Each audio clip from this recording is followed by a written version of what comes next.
그래서 100번째 손님에게는 공짜로 주었더니 그 다음에 200번째 손님까지 찾아오게 되어서 그 식당이 굉장히 융성하게 됐다고 하는 그런 스토리를 그 책이 소개하고 있었습니다.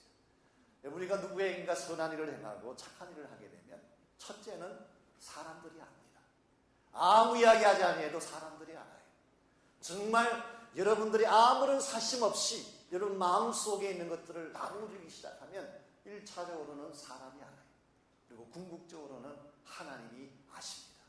오히려 내가 옮겨잡고 내가 작은 돈 몇 푼 벌려고 누추하게 행동을 하게 되면 사실은 돈도 벌지 못하고 사람도 놓치게 되지만 오히려 정말 그리스도인답게 하나님이 나에게 모든 은혜를 이미 부어주셨으니까 나도 아무런 사심 없이 주겠다는 생각으로 돈에 연연하지 아니하고 베푸는 삶을 살아가게 되면 하나님이 오히려 축복하셔서 능력 있게 만들어주십니다. 오늘 우리 크리스찬 삶의 질이 바뀌어야 돼요. 오늘 정말 우리가 예수를 믿는다고 말하면서 하나님의 은혜에 관해서 말씀은 전하고 있으면서 실제 삶의 내용에서 이와 같은 은혜와 삶의 긍휼함이 상실되어져 있다면 우리 세상에 던져줄 메시지가 없습니다. 오늘과 저에게 삶의 내용이 달라져야 됩니다. 두 번째로 삶의 내용만 달라지는 것이 아니라 능력의 원천이 달라져야 됩니다. 우리 인생 가운데 위기가 찾아오고 문제가 찾아왔을 때에 어떠한 능력을 붙잡고 위기를 극복해낼 것인가? 우리 능력의 원천이 달라지지 아니하면 세상 사람들을 변화시킬 영향을 끼칠 수가 없습니다. 오늘 말씀 33절을 다시 보시면 애니아라고 하는 사람에게 찾아왔던 불행한 여건 하나가 기록이 되어 있습니다.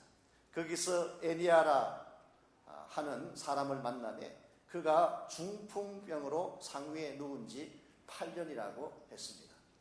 이 말씀에 의하면은 이 애니아라는 사람은 태어나면서부터 중풍에 걸렸던 자가 아니라 이게 중풍이라는 말은 패럴라이즈 되었다는 뜻입니다. 전신이 마비가 된 것입니다. 태어나면서부터 장애자로 태어난 것이 아니라 아마도 나중에 어떤 사고나 불의의 사건으로 말미암아 몸이 마비되게 된 케이스 같습니다. 이와 같이 몸이 마비된 상태에서 8년 동안을 그런 침상에 누워서 지냈다고 오늘 성경은 밝히고 있습니다.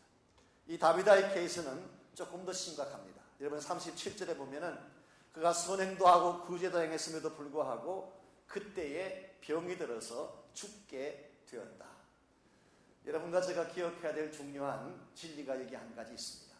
우리가 흔히 선한 일을 많이 하고 착하게 살면 하나님 우리 삶을 잘 보호해 주셔서 우리 인생 가운데는 아무런 문제가 일어나지 않을 것이라고 생각을 하는데 오늘 성경에 의하면 그렇지 않다는 것을 확인할 수가 있습니다.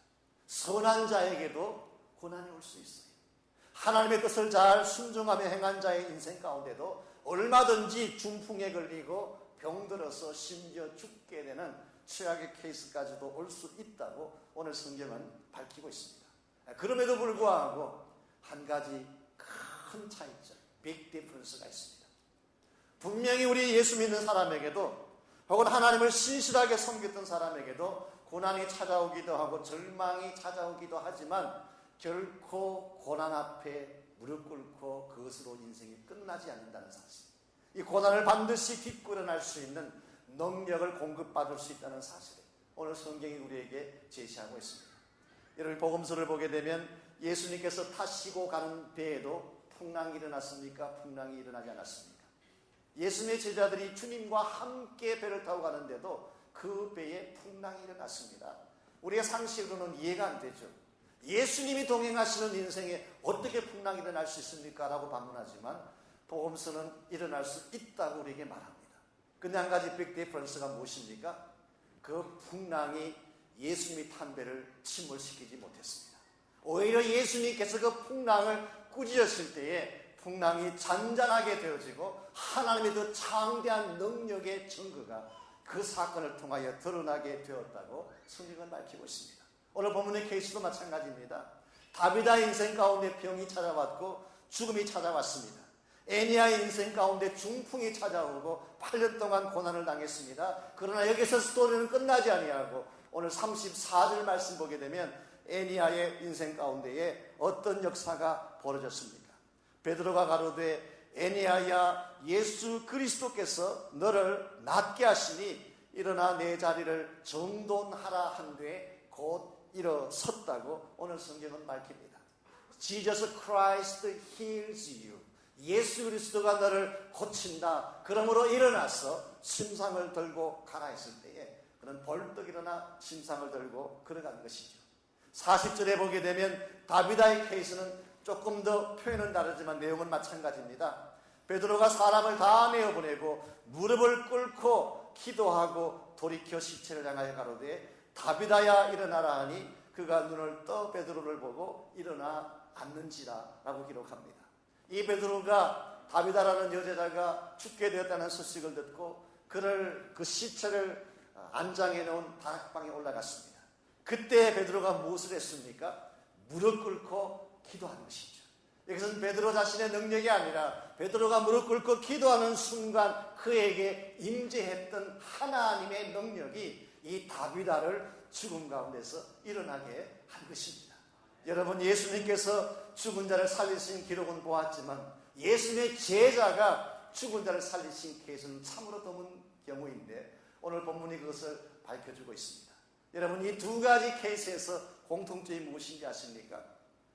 중풍병을 낫게 하고 질병과 죽음 가운데서 그를 건져내게 했던 이 두 사람을 다시 일어나게 한 능력의 원천이 어디에 있었다는 것입니까? 바로 예수 그리스도였음을 오늘 성경은 밝히고 있습니다. 오늘 여러분과 저에게 주어진 능력, 이것은 제한적입니다. 어떤 사람들은 세상을 닮아가기 위해서 세상이 자랑하는 돈의 능력이나 지성의 능력이나 아니면은 권세의 능력을 가지고 문제를 핸들하려고 하는데, 여러분, 만일 여러분들이 돈을 의지하고 지성을 의지하고 권세를 의지한다면 세상 사람들이 문제를 다루는 것과 다를 바가 전혀 없습니다. 우리는 무엇인가 달라야 돼요. 세상 사람들에게도 위기가 찾아오고 우리에게도 위기가 찾아오는데 어떠한 위기나 어려운 상황이 찾아왔을 때에 우리 그리스도인은 위기를 다루는 모습이 달라져야 한다는 것입니다. 어떻게 달라져야 될까요? 하나님의 이름을 붙잡는 것입니다. 주님 앞에 기도하는 것입니다. 세상의 파워가 아니라 하나님의 성령께서 우리에게 부어주시는 능력을 가지고 일어설 때에 하나님이 우리를 통하여 기적을 행하시게 되고 그때 세상 사람들의 시선이 우리 크리스천 라이프를 주목하게 됩니다. 여러분, 우리에게 주어진 재력이라고 하는 것은 한계가 있습니다. 우리에게 주어진 지성의 파워도 한계가 있습니다. 우리가 아무리 많은 권세를 가졌다고 하지만 세상적인 권세와는 비교할 수가 없습니다. 그러므로 베드로가 고백한 것처럼 은과 금은 내게 없거니와 내게 있는 것으로 너에게 명하노니 곧 나사렛 예수의 이름으로 걸어라. 오늘 우리가 정말 자랑해야 될 능력의 원천이 있다면 은도 아니고 금도 아니고 나사렛 예수 그리스도의 이름인 줄 믿습니다. 이름을 붙잡고 안전뱅이의 손을 잡으면 안전뱅이가 일어날 수 있습니다.